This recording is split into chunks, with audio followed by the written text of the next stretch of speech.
इस बात की क्या गारंटी है, ऐसा कौन सा उपकरण है इस आईटी सेल के पास जो ये बता दे कि ये जो प्रश्न पत्र है सीन होने के बाद कितनी जगह शेयर किया गया है?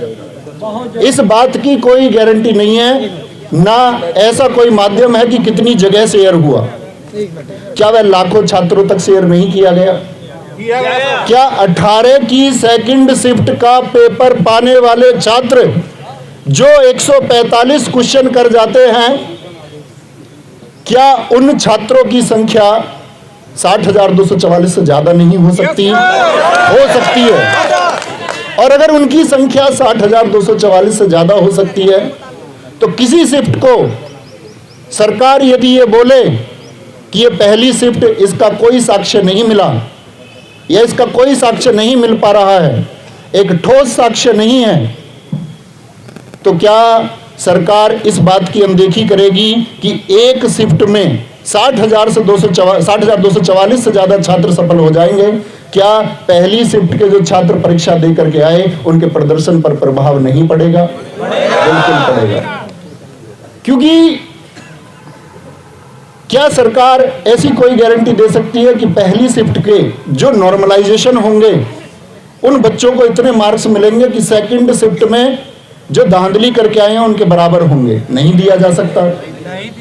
तो सूरज निकले या सूरज डूबे, सुबह हो या शाम, हमारी एक ही मांग, री एग्जाम, री एग्जाम, री।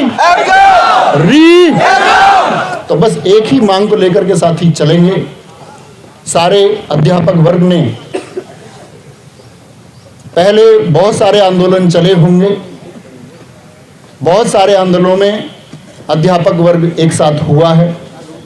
इस बार भी आप देख पा रहे हैं,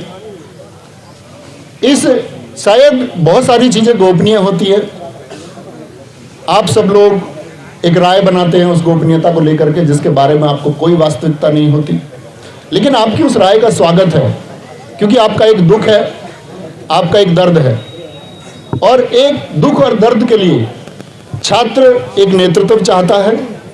और इस पूरे अध्यापक वर्ग का मैं फिर से आभार करूंगा विवेक सर का, उन्होंने अपनी जान जोखिम में रख के इस मांग को आपके लिए उठाया है।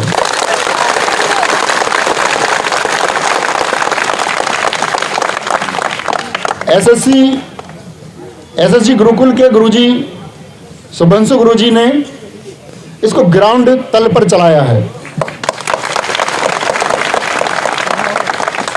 मारूफ सर सुपर क्लाइमैक्स एकेडमी इसके लिए जितने छात्रों को जोड़ने का प्रयास कर रहे हैं, उनकी मेहनत आज आप रंग देखेंगे कि उनकी मेहनत से यहाँ कितने छात्र जुड़ते हैं। टारगेट विद आलोक। और अगर मैं बात करूं, ऐसे ना जाने कितने अध्यापक होंगे, क्योंकि ऑनलाइन कोचिंग में पढ़ा देते हैं, एक संख्या आ जाती है, बच्चों के अंदर एक विश्वास, लोग जानते होंगे। और गवर्नमेंट को, मीडिया को भी ये जानने का प्रयास करना चाहिए कि यूपी कांस्टेबल के अभ्यर्थी तो छोड़िए, ये पेपर मिठाई की तरह उन सबके पास भी पहुंचा है जिन्होंने यूपी पुलिस के लिए अप्लाई तक नहीं किया। मानते हैं इस बात को? ये पेपर हम पढ़ाने वाले अध्यापकों तक भी पहुंचा है, और गांव देहात के एक अनपढ़ व्यक्ति तक भी ये पेपर पहुंचा है जिसका पेपर से कोई वास्ता नहीं है। तो ये मांग साथी या किसी भी प्रकार का लॉलीपॉप या किसी भी प्रकार का बहाना मेरे द्वारा, अन्य किसी के द्वारा, या कोई एक झूठा आश्वासन आपको बीच में, आपके इस संघर्ष के रास्ते के बीच में यदि दिया जाता है, तो आप क्या उस लॉलीपॉप को स्वीकार करेंगे? हमको इसके लिए मांग तब तक बरकरार रखनी है जब तक एक ऑफिशियल स्टेटमेंट आपका भर्ती बोर्ड की साइट पर या गवर्नमेंट के द्वारा या किसी जो पीठासीन व्यक्ति है उनके द्वारा कोई स्टेटमेंट आए और एक आश्वासन दिया जाए कि हाँ, ये मानना पड़ेगा कि भर्ती में धांधली हुई है, और धांधली नहीं, ये अत्याचार हुआ है। एक छात्र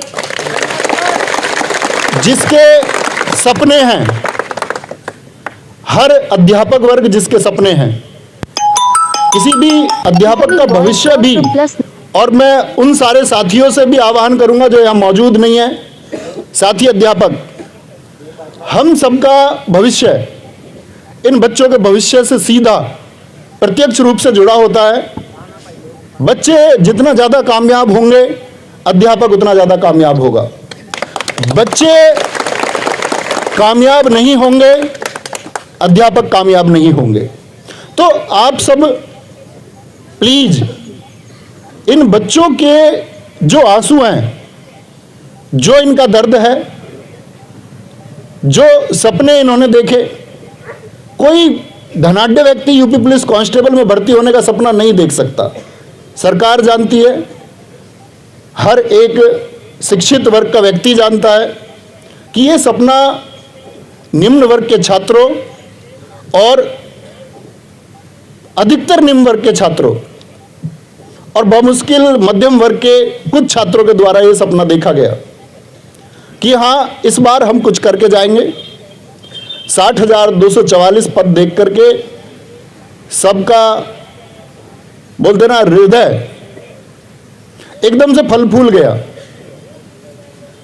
पिछला एग्जाम हुआ, कुछ एग्जामों में ऐसा हुआ कि बच्चों को अपना जो साहस है, जो प्रतिभा है, वो दिखाने तक को मौका नहीं मिला। दिल्ली पुलिस कांस्टेबल बच्चों को फिजिकल की तैयारी के लिए भी समय नहीं दिया गया, सपने कुचेले गए। बच्चों ने सोचा ठीक है, नंबर नहीं आता, 60,244 पद हैं और इसके लिए संघर्ष करेंगे। समय यहां भी कम दिया गया था, परीक्षा के मानकों पर प्रश्न चिन्ह था कि किस तरह से इतने सारे सेंटर बना दिए गए, क्यों गांव-गांव सेंटर बना दिया गया। लेकिन परीक्षा हुई और सेंटर में आप सब लोगों ने देखा होगा कि शिकायतें ना के बराबर हैं।